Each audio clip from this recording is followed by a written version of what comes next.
Across the world, millions of people go to bed every night believing they're doing everything right. 7 hours. Sometimes 8. The lights go off on time. The alarm is set with good intentions. And yet, morning arrives the same way it always does. Heavy eyes, foggy thoughts, and that familiar reach for coffee just to feel human again. If you're getting enough sleep, why does your body still feel unfinished? Now here's the quiet contradiction. In Japan, many people sleep less, often 6 hours, sometimes even less than that. And yet they wake up calm, clear-headed, and surprisingly rested. Not wired, not rushed, just steady. It's not genetics. It's not some magical mattress or a futuristic sleep gadget. And it's definitely not about forcing yourself to sleep longer. What most people never realize is that sleep isn't something that begins at night. It's something that's shaped all day long. And by the end of this video, you'll see why sleeping more isn't always the answer. Sleeping differently is. Most of us were taught to think about sleep in numbers. 6 hours is bad, 8 hours is good, more must be better. But the truth is quieter than that. Sleep quality matters far more than sleep duration. And quality doesn't begin when your head hits the pillow. It begins with how your nervous system moves through the day. Sleep isn't a switch you flip at night. It's a process your body prepares for, slowly, in the background. The way you breathe during the day, the way you respond to stress, the signals your brain receives about safety, light, and rhythm. When those signals stay loud and chaotic, no amount of extra hours can create deep rest. That's why chasing longer sleep often leads to frustration. You're trying to fix a nighttime problem that was created long before night arrived. And this is where Japanese sleep habits quietly shift the equation, not by forcing rest, but by making the body ready for it.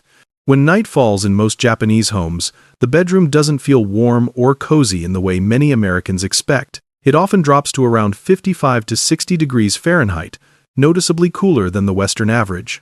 At first, that sounds uncomfortable, but neuroscience tells a different story. For the brain to enter deep, restorative sleep, core body temperature needs to drop slightly. When the room stays too warm, that signal gets delayed, and sleep stays shallow. Cool air works quietly. It slows the heart rate. It lowers stress hormones. It tells the nervous system that the day's vigilance is no longer required. The Japanese don't fight the chill, they let it do the work. Instead of chasing maximum comfort, they invite calm. And here's the subtle shift most people miss. This isn't about enduring discomfort. It's about creating an environment where the brain feels safe enough to power down. When the mind cools, the body finally follows. In Japan, beds that feel like soft clouds are surprisingly rare. Instead, many people sleep on firm futons placed directly over tatami mats.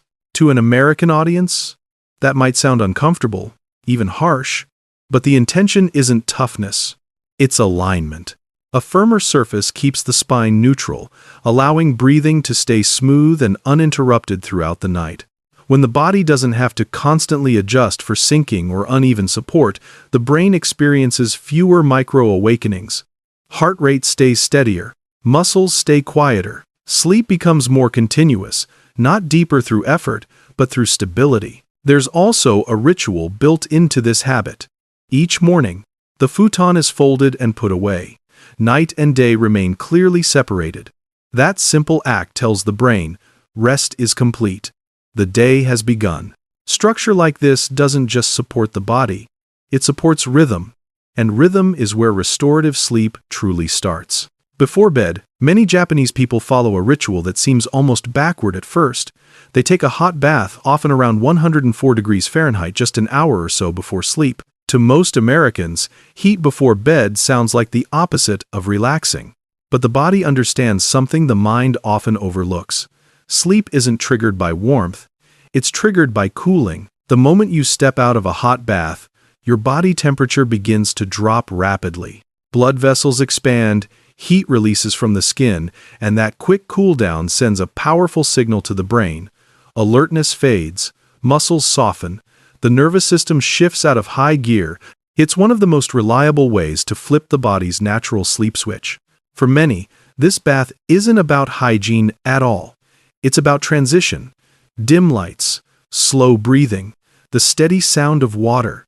For a few quiet minutes, time stops pushing forward. And when the body feels that shift, sleep doesn't need to be forced. It arrives on its own. In Japan, being tired isn't something people hide or apologize for.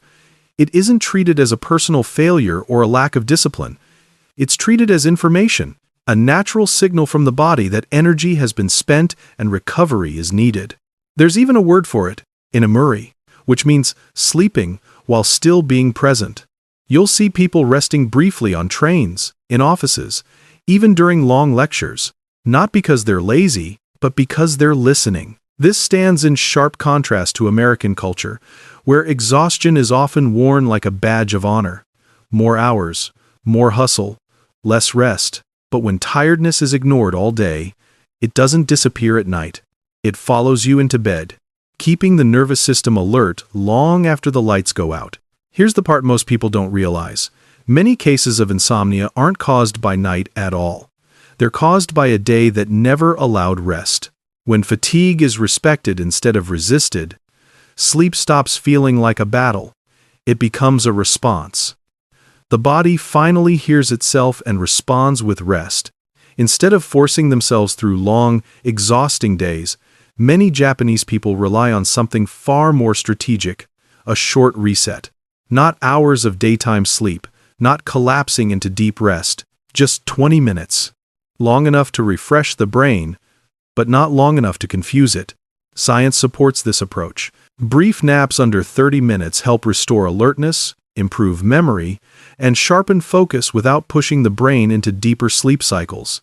That's the key difference. When naps run too long, the body wakes up groggy and disoriented, and nighttime sleep suffers.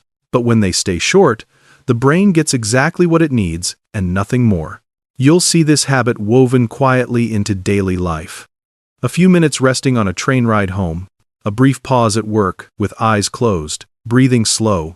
Rest doesn't require a bedroom to be effective. It only requires permission. This habit changes the way sleep works at night. When the brain isn't running on empty by evening, it doesn't cling to alertness out of survival. It lets go more easily. Nighttime rest becomes deeper, smoother, less fragile. Most people think better sleep comes from pushing harder during the day.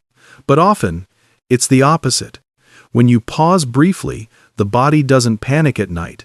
It recognizes balance and responds with rest. Even in one of the most tech-driven cultures in the world, the Japanese are careful about one quiet boundary, the line between light and rest. About an hour before bed, many begin to dim their environment. Screens get smaller or disappear. Overhead lights are softened. Warm lamps replace harsh brightness. It's not about rejecting technology. It's about timing it correctly. The brain relies on light to tell time. Bright, blue-toned light signals daytime, alertness, and action. When that light stays on late into the evening, melatonin, the hormone that tells your body it's nighttime, gets suppressed. The brain stays confused, even when you're exhausted. This is where the idea of a digital sunset becomes powerful. It doesn't demand perfection, it simply creates a gentle transition. Less stimulation, fewer alerts, a slower sensory pace. The nervous system begins to recognize that nothing urgent is coming next. When night is allowed to arrive gradually, sleep no longer feels abrupt or forced. It feels expected, and when the brain expects rest, it enters it more willingly, more deeply, and with far less resistance. One of the smallest details in Japanese sleep culture is also one of the most overlooked: the pillow. Traditional pillows, filled with buckwheat hulls, don't cradle the head with softness. They support the neck with structure. Air flows freely. Heat doesn't build up. The goal isn't comfort through sinking.